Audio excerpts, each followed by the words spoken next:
Salita ng Diyos.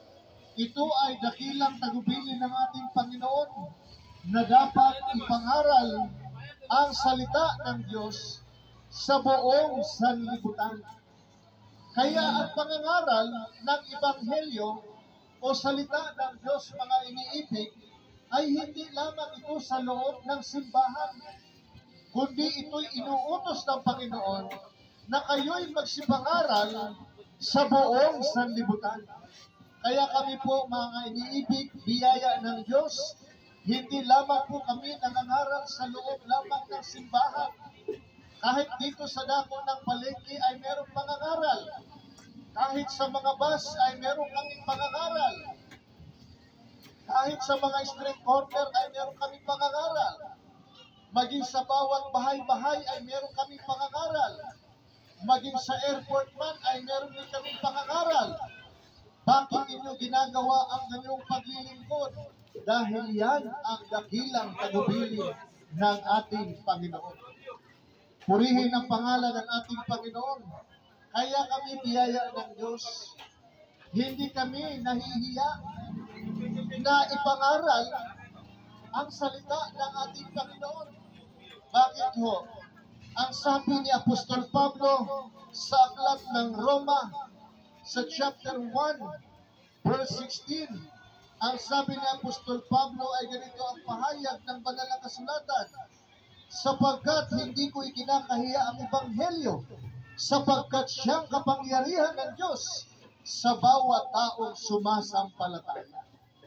Kaya ano raw, mga iniibig, ang salita ng ating Panginoon, kapangyarihan ng Diyos sa ikaliligtas ng bawat taong sumasampalataya.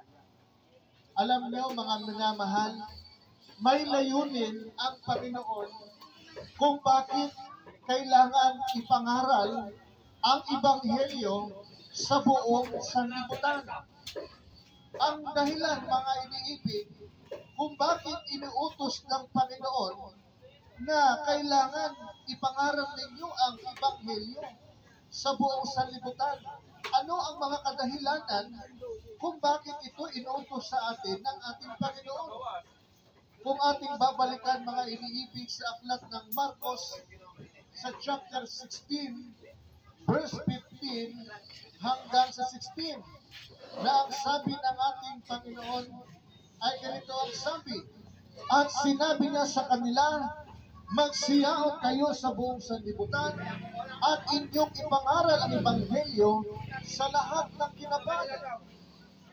Ang sumasampalataya at mabautismuhan ay maliligtas, datapwat ang hindi sumampalataya ay parurusahan. Ano ang mga kadahilanan, mga iniibig, kung bakit inutos ng ating Panginoon na kailangan ipangaral ang Ebanghelyo? Ang layunin pala ng Panginoon, ibig niya na ang mga tao'y magkaroon ng pananampalataya upang ang tao'y makatanggap ng kaligtasan. Purihin ang pangalan ng ating Panginoon. Alam niyo, ito pala ang kadahilanan o paraan ng Diyos para ang tao ay magkaroon ng kaligtasan. Kaya ang pangangaral, ito'y paanyaya sa tao upang matanggap niya ang kaligtasang paanyaya ng ating Panginoon. Ay maabot ng pangangaral para lahat ng tao ay magkaroon ng pananampalataya. Purihin ang pangalan ng ating Panginoon. Kaya mapapalad tayo sa dapat ng kardon o public market na tayo ay nadalhan ng salita ng ating Panginoon.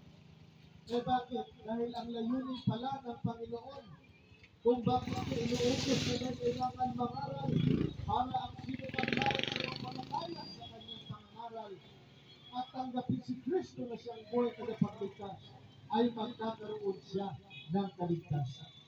Alam niyo, mga